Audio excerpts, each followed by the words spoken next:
नमस्कार दोस्तों, मैं देवराज सीनियर टीचर राजस्थान और आपका हमारे चैनल इंग्लिश स्टडी लवर्स में स्वागत है। दोस्तों, ये वीडियो आपके लिए बहुत ही इंपॉर्टेंट होने वाली है। क्यों होने वाली है? क्योंकि जब से आपने एग्जाम दिया है तब से आपके माइंड में विभिन्न प्रकार के प्रश्न आपके दिमाग में आ रहे हैं और आप उन प्रश्नों का सवाल ढूंढने की कोशिश कर रहे हैं, उनका हल ढूंढने की कोशिश कर रहे हैं। विभिन्न प्रकार के आपके मन में प्रश्न हैं, जैसे OMR सीट में बुकलेट नंबर नहीं भरा है तो क्या होगा, एग्जाम देने के बाद क्या काउंसलिंग में भाग लेना जरूरी है, बोनस 10% बोनस मिलना सही है या गलत है। विभिन्न प्रकार के ऐसे प्रश्न हैं जो आपके माइंड में बार बार आ रहे हैं और आप उनका समाधान ढूंढना चाहते हैं। तो हम आपके लिए इस चैनल के माध्यम से बताना चाहते हैं कि उन प्रश्नों का सटीक और सही आंसर या संभावित आंसर क्या होना चाहिए। तो दोस्तों, वीडियो को ज्यादा ना लंबा करते हुए शुरू करते हैं। तो पहला जो जवाब है, जो प्रश्न है आपका वो है कि OMR सीट में यदि क्वेश्चन बुकलेट नंबर नहीं भरे तो क्या होगा। यानी मैंने पिछली जो वीडियो बनाई थी उसमें कट ऑफ से रिलेटेड, उसमें बहुत सारे हमारे जो शिक्षक साथी हैं उनमें उनके बहुत सारे प्रश्न आ रहे थे कि सर यदि हमने OMR सीट में क्वेश्चन बुकलेट नंबर नहीं भरा है तो क्या होगा। तो इसका सीधा सीधा जवाब यह है कि इसका कुछ नहीं होगा। यानी आपने OMR सीट में यदि अपना बुकलेट नंबर नहीं भरा है तो आपकी OMR सीट बिल्कुल रिजेक्ट नहीं होगी। क्यों नहीं होगी? क्योंकि इसका कारण यह है कि आपने यदि OMR सीट में अपना रोल नंबर डाल दिया है, क्या डाल दिया है, रोल नंबर डाल दिया है, तो आपने बहुत ही अच्छा काम किया। यानी रोल नंबर तो डालते हैं, लेकिन रोल नंबर डालना ही उसमें जरूरी होता है। हालांकि डाली तो दोनों ही चीजें जाती हैं, लेकिन यदि उसमें आपने रोल नंबर डाल दिया है और क्वेश्चन बुकलेट नंबर नहीं डाला है तो ऐसे घबराने की कोई बात नहीं है और आपकी OMR सीट बिल्कुल ही रिजेक्ट नहीं होगी, क्योंकि रोल नंबर से ही वो OMR सीट उठती है और आपके जो जांची जाती है वो रोल नंबर के हिसाब से ही जांची जाती है। तो आपका जो प्रश्न है वो उसमें आप श्योर हो जाएं कि बुकलेट नंबर यदि आपने नहीं डाली है तो इसमें घबराने की कोई आवश्यकता नहीं है। और OMR सीट में आपका यदि आपने रोल नंबर डाल दिया तो आपकी कॉपी 100% जचेगी, ये रिजेक्ट नहीं होगी। तो ये प्रश्न इसका जो था, इसका यही आंसर है कि आपकी OMR सीट बिना क्वेश्चन बुकलेट के रिजेक्ट नहीं होगी। ये आपको माइंड में रखना है। दूसरा जो क्वेश्चन है वो ये है, सबसे महत्वपूर्ण क्वेश्चन है कि यदि एग्जाम देने के बाद काउंसलिंग में भाग लेना जरूरी है या नहीं है। अब आपने एग्जाम तो दे दिया, महात्मा गांधी का एग्जाम तो आपने दे दिया। अब आपके मन में विभिन्न प्रकार के सवाल आ रहे हैं कि मैं यदि मुझे मनपसंद जगह नहीं मिली तो मेरा क्या होगा, और मैं काउंसलिंग में हिस्सा लेती हूं या नहीं लूं। तो ये तमाम प्रकार के आपके प्रश्न आपके माइंड में चल रहे हैं। तो थोड़ा सा हम इस डाउट को क्लियर करने की कोशिश करेंगे कि एग्जाम देने के बाद क्या काउंसलिंग में भाग लेना जरूरी है। तो जरूरी तो नहीं है, ऐसा विज्ञप्ति में लिखा भी नहीं था। तो आपको यह ध्यान रखना है, यदि आपने काउंसलिंग में हिस्सा नहीं लिया है और आपके मन में जो डाउट था, जो डर था कि यदि मैं काउंसलिंग में हिस्सा नहीं लेती हूं और मेरे नंबर इतने कम आ रहे हैं तो मेरा क्या हो सकता है, तो आपको ये ध्यान रखना है कि यदि आप काउंसलिंग में हिस्सा नहीं लेना चाहते हैं तो कोई ज़रूरी नहीं। लेकिन ये बात आपके माइंड में ज़रूर होनी चाहिए कि यदि काउंसलिंग में आप हिस्सा नहीं लेती हैं या नहीं लेते हैं तो उस जिले में यदि आपकी वेकेंट पोस्ट बचती है, जिस जिले को आपने भरा है, तो आपको 100% बुलाने की संभावना रहेगी। मान के चलो किसी जिले में 25 वैकेंसी है, कितनी है, 25 वैकेंसी है। मान के चलो आपने अलवर भरा है और अलवर जिले के आपकी पोस्टिंग कहीं गंगानगर है या कहीं हनुमानगढ़ है या जालौर में है और आपने उसमें 25 वैकेंसी है।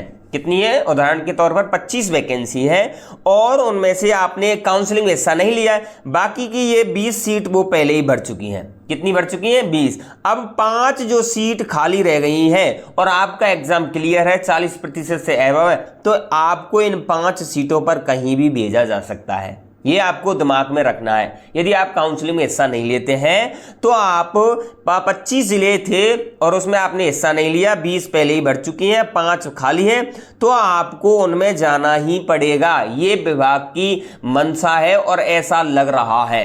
ऐसे सारे अध्यापक जितने भी विशेषज्ञ हैं वो बता रहे हैं कि यदि 5 जगह खाली रह जाती हैं तो आपको वहां जाना ही पड़ेगा। तो इसका ये जवाब था। दूसरा प्रश्न है, यदि काउंसलिंग में भाग लें और केवल अपनी पसंदीदा जगह भरें तो क्या होगा? ये आपका प्रश्न सरासर गलत है। क्यों गलत है वो देखो कि यदि आप काउंसलिंग में हिस्सा लेना चाहते हैं और पसंदीदा जगह भरें तो ये गलत है, क्योंकि मान के चलो आपने 5 जिले भरे हैं और 5 जिले की विभाग के द्वारा 50 वैकेंसी उसमें पोस्ट शो करी गई है काउंसलिंग में। आपसे कहा गया कि 5 जगह में से आप भरो, 50 जगह आपके सामने है और आप इसको क्रम के हिसाब से भरते चलो। और आपने सोचा अपना दिमाग लगा, नहीं मैं तो केवल मेरी जो 5 जगह महत्वपूर्ण है, 10 जगह जो महत्वपूर्ण है, जो पसंदीदा है उनको ही भरूंगा। तो ये प्रश्न सरासर गलत है, क्योंकि आपको 5 या 10 नहीं भरनी पड़ेंगी, पूरी ही 50 सीरियल के हिसाब से भरनी ही पड़ेंगी, या 1 जिले की हो, 2 की हो, 3 हो, जितनी भी आपने डिस्ट्रिक्ट भरे हैं उनकी सभी ही आपको भरनी ही पड़ेंगी। यानी 1 से लेके 50 को आपको भरना ही पड़ेगा सीरियल से। ऐसे नहीं कि आपने 5 भर दी, 2 भर दी, 3 भर दी, ऐसा नहीं। पूरी ही जिले की जो चॉइस आएंगी, वैकेंसी जो पोस्ट शो करेंगी काउंसलिंग में, उनको सभी को ही भरना पड़ेगा। तो ये इसका प्रश्न का जवाब है। तो आपको सारी ही भरनी पड़ेंगी।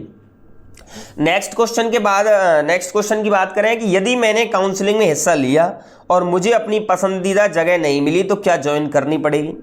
बिल्कुल सही है। यदि आपने काउंसलिंग में हिस्सा ले लिया है और काउंसलिंग आपने पूरी करा ली है, ठीक है ना, आपने काउंसलिंग में हिस्सा ले लिया और काउंसलिंग में आपने सारी जगह भर दी और आपको मनपसंद जगह नहीं मिली, आपने सोचा कि जैसे मान के चलो जयपुर में आपने जयपुर के नज़दीक कोई जगह भर दी और सारी भरी थी और वो आपको जगह मिली नहीं, तो क्या ज्वाइनिंग करनी पड़ेगी? हाँ करनी पड़ेगी, यस करनी पड़ेगी। 100% आपको वो ज्वाइन करनी ही पड़ेगी। 100% वो आपको जगह अगर नहीं मिलती है तो वहां आपको विभाग के द्वारा जो स्कूल मिलेगा, अलॉट होगा, वहां पर आपको ज्वाइनिंग करनी ही पड़ेगी।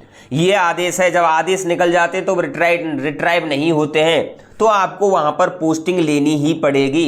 अपने अनुसार कोई काम नहीं हो सकता है। तो इस प्रश्न का ये जवाब है, आपको ज्वाइनिंग करनी ही पड़ेगी। अगली देखते हैं, जिले वाइज पोस्टिंग कैसे मिलेगी? ये बहुत सारे प्रश्न आ रहे हैं कि साहब हनुमानगढ़ से मेरे इतने नंबर आ रहे हैं, क्या उसमें सिलेक्शन हो सकता है? क्या सर मेरे बीकानेर में लेना चाहता हूं और इतने नंबर आ रहे हैं, क्या मेरा वहां सिलेक्शन हो सकता है, नियुक्ति मिल सकती है? अब इसका एक ही तरीका है फंडा कि यदि आपने 5 जिले भरे हैं, कितने भरे हैं? 10 भरे हैं, 5 भरे हैं, जितने भी, हम तो 5 मान के चल रहे हैं, या फिर आप कह सकते हैं या मान के चलो हमने 10 जिले भरे हैं। कितने भरे हैं? 10 जिले आपने भरे हैं। 10 जिले में भरने के बाद आपको मान के चलो उसमें वैकेंसी है 50 या 60 या 20 वैकेंसी उसमें खाली है, तो पोस्टिंग कैसे मिलेगी? अब जिस तरीके से फर्स्ट ग्रेड में होती है, ऑल ओवर राजस्थान सारे स्कूल आपके सामने होते हैं। अब उसमें मान के चलो आप चाहते हैं कि मुझे जयपुर में मिल जाए। अब जयपुर की जगह जो है वो जयपुर की जगह मान के चलो 5 वैकेंसी उसमें खाली है, और जयपुर में वरीयता के अनुसार जिस किसी बंदे के जिस किसी शिक्षक के ज्यादा नंबर आ रहे हैं और वो वरीयता के हिसाब से 5 उभर जाती है तो आपको दूसरे जिले में मिल सकती है, कहीं भी भेज सकते हैं। उनके हिसाब से क्रम वाइज आपको वैकेंसी जो है वो खोली जाएंगी सारी, कि मान के चलो 5 जिलों में 20 जगह खाली है और जिस बंदे के ज्यादा नंबर आ रहे हैं उनको पहली चॉइस के हिसाब से दूसरी, तीसरी चॉइस। तो इसमें परसेंटेज का कोई सवाल नहीं है। इसमें सीधी सी बात है कि यदि आपके अच्छे अंक आ रहे हैं तो आपको मनपसंद जगह मिलने की संभावना है। 100% नहीं, 95% आपको संभावना है अपने अनुसार। यानी हमें पता नहीं है सामने वाले के कितने नंबर आ रहे हैं, उसके कितने आ रहे हैं, उसके कितने आ रहे हैं। तो ये सरासर गलत है कि सर हनुमानगढ़ में मेरे इतने नंबर पर हो सकता है, जयपुर में मेरे इतने नंबर पर हो सकता है, ब्लॉक में आ सकता है, नहीं आ सकता है। यानी हम खुद भी जानते हैं कि यहां पर मान के चलो हमने 1 जिला ही भरा, केवल कितना भरा? 1 जिला भरा और उसमें 10 जगह खाली है और हमारे मान के चलो 66 नंबर आ रहे हैं या 50 नंबर आ रहे हैं, 40% तो है, इतने नंबर आ रहे हैं। क्या हमें पहली रैंक मिल सकती है?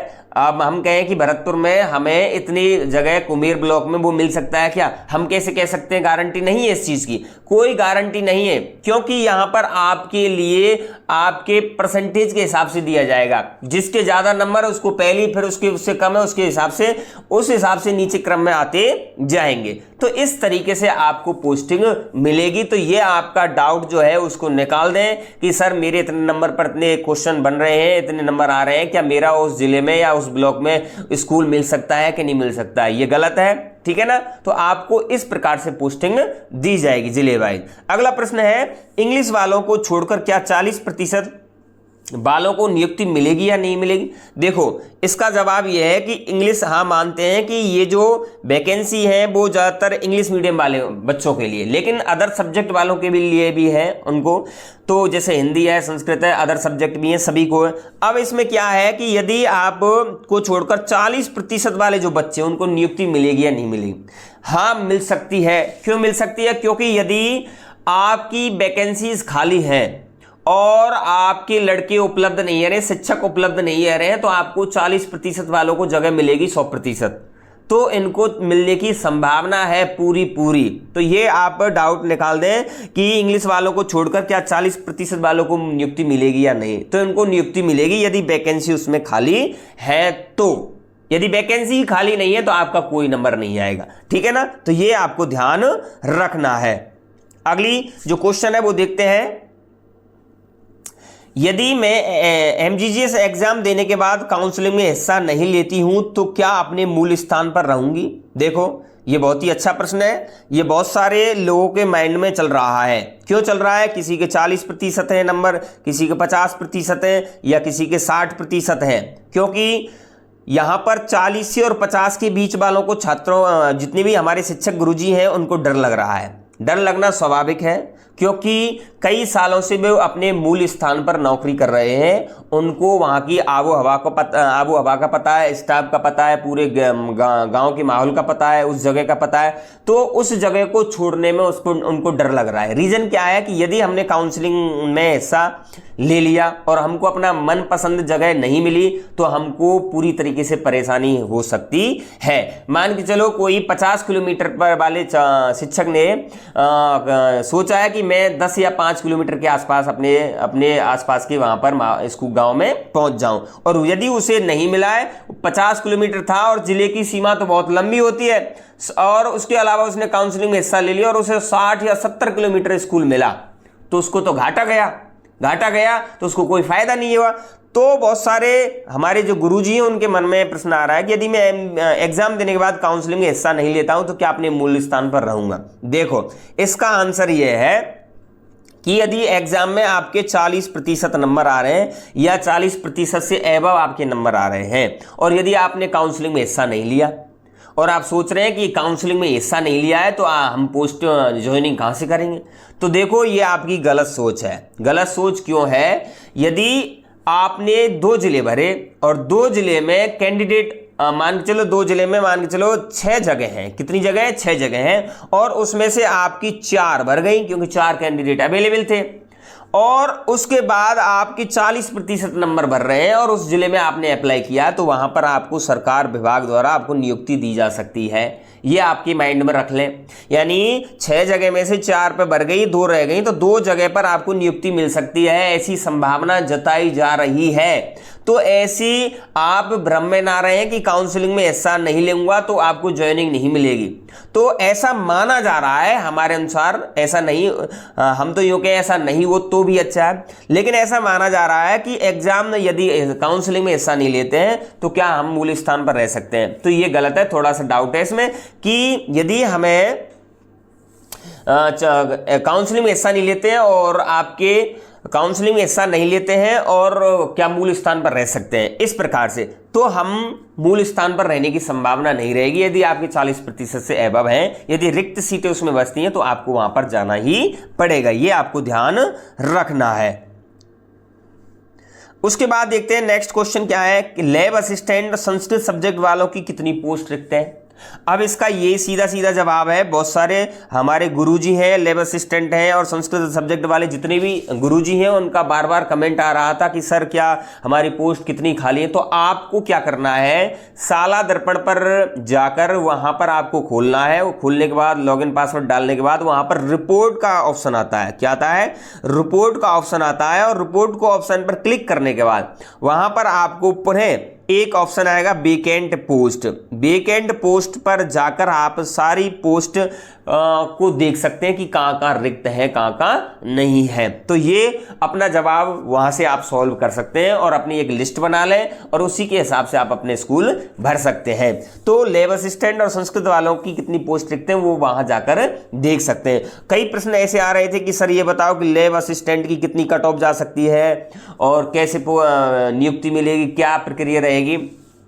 तो वही प्रक्रिया है जो सेम अन्य हमारे गुरुजियों की रहेगी। यानी यदि सीटें रिक्त है और उस पर ज़्यादा कैंडिडेट पहुंचते हैं तो आपके जैसे 40 से 50 के बीच बन रहे हैं तो आपको संभावना तो है। यदि वहाँ पूरे पहुंच गए तो आपको कोई संभावना नहीं है। ऐसा विज्ञप्ति में भी लिखा गया है कि यदि आपके नंबर हैं पूरी अच्छी बात है, लेकिन आप वहाँ पर जगह खाली नहीं है तो आपको छोड़ा भी जा सकता है, ऐसा लिखा हुआ है। ठीक है ना। तो ये घबराए नहीं लैब असिस्टेंट वाली। यदि बैकएंड पोस्ट खाली है तो आपको 100% मिलेगी। यदि बैकएंड पोस्ट खाली ही नहीं रहती है तो आपकी मिलने की संभावना नहीं है, ये दिमाग से निकाल देना। अगला जो प्रश्न है उसकी तरफ जाते हैं। एमजीजीएस एग्जाम में क्या 10% बोनस मिलना सही है, गलत है? अब बहुत सारे जो शिक्षक हैं 90 या 80% जो शिक्षक हैं जो बाहर ड्यूटी कर रहे हैं उनका तो कहना यह है कि 10% जो बोनस है वो सरासर क्या है, गलत है और गलत भी होना है।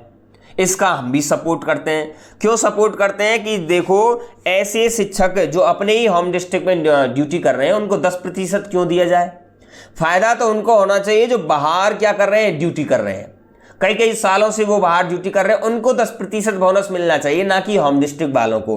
तो हम भी इस बात का क्या करते हैं, विरोध करते हैं। और हम अब इस चैनल के माध्यम से यदि इस तरह से कोई आंदोलन होता है तो उसमें हिस्सा लेने की भी कोशिश करेंगे। तो यहां पर हम आपके छात्रों के हित में है कि ये 10% जो यहां पर जो बोनस है वो सरासर गलत है। गलत है। क्यों गलत है? क्योंकि जो पहले से ही 10 या 20-50 किलोमीटर के आसपास अपने जिले में नौकरी करता है तो उसको क्या है बोनस देने की आवश्यकता? कुछ नहीं है उसको बोनस देने की आवश्यकता।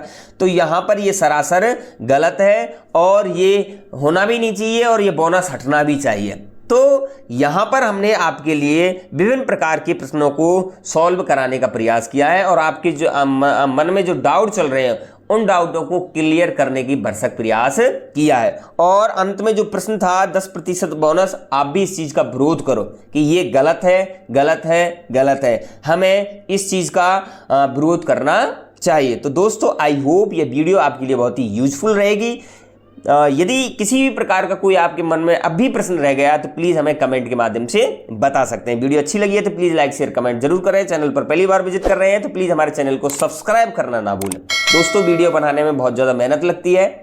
यदि आप हमें एक थोड़ा सा लाइक कर देते हैं और हमारे चैनल को सब्सक्राइब कर देते हैं तो हम भी थोड़ा सा मोटिवेट होते हैं। तो आज के लिए बस इतना ही। मिलते हैं किसी अन्य वीडियो के साथ, तब तक के लिए धन्यवाद दोस्तों।